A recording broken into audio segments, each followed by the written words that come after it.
In this video we're going to take a look at repulsion bounce.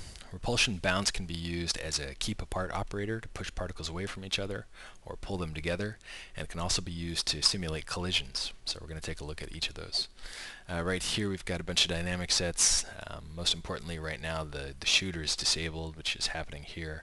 And then we've got the matter waves born, which is active. It borns all these blue particles out here. It assigns them a mass, which we're going to use later during the collision. But basically what we want to take a look at, let's go ahead and disable that drag dynamic set. So here we've got a repulsion bounce dynamic set. That's just the name of it. Inside of it we've got a PPass AB initiator where group A and B are both blue. So this is going to calculate interaction between blue and blue particles, each and every one who is within 20 distance units of each other.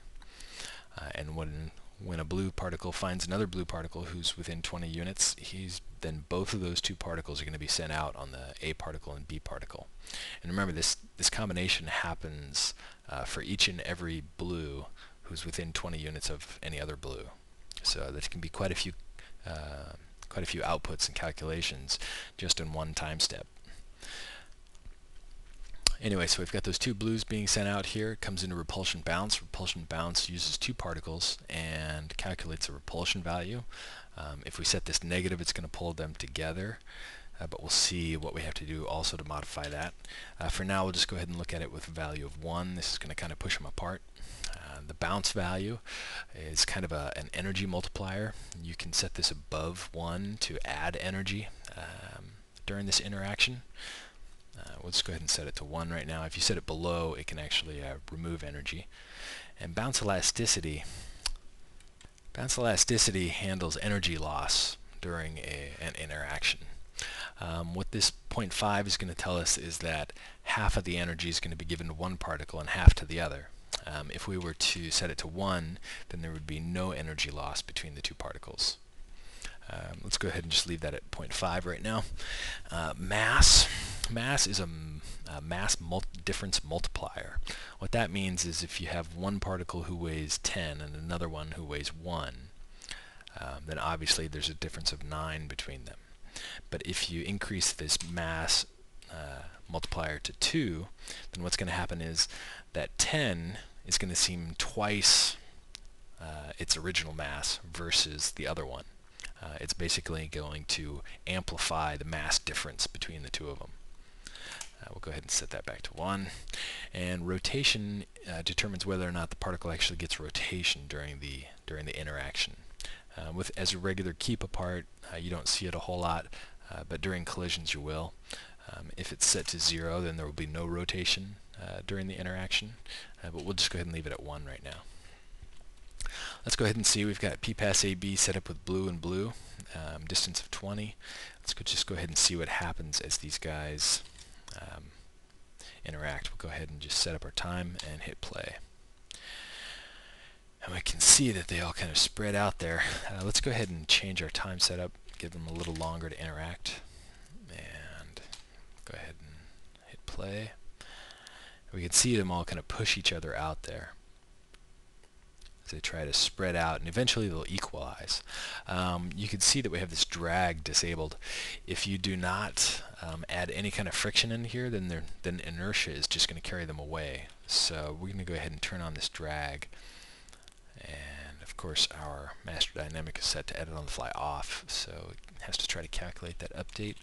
Go ahead and scrub back to 0, hit play, and again we'll go ahead and see those guys push out. And if we had a really long timeline, we would eventually see that they're going to kind of equalize out in distance and eventually stop because they do have this drag, which is really just a friction operator. Anyway, let's go ahead and we're going to disable drag again, and we're going to come back into repulsion bounce. We want to take a look at how do we get particles to kind of pull together. This is pretty interesting because if you set the repulsion to something like -10 and just go ahead and hit play, what will happen is it'll actually look like they're kind of pushing each other out again.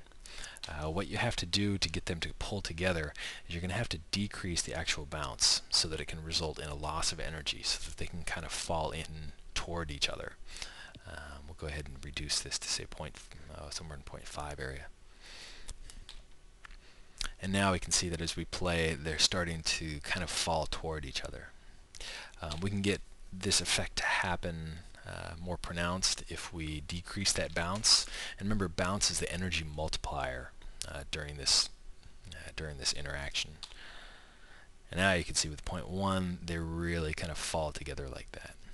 Now you can do some interesting things with repulsion bounce as well. We're not going to do it right now, but you can set up something like a graph operator, maybe a graph op dist. And what this will do is you can take the two particles. Let's get out of the calculation mode there.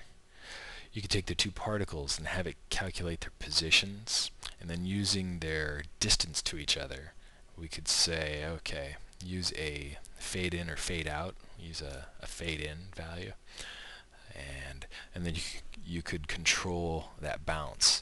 And you could set up this curve here, because this is just an animated curve in the track view.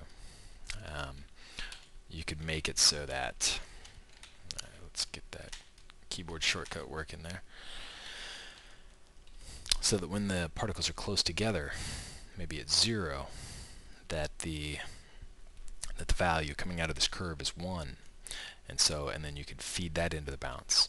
And then as actually you might not want, yeah, no, that might be okay.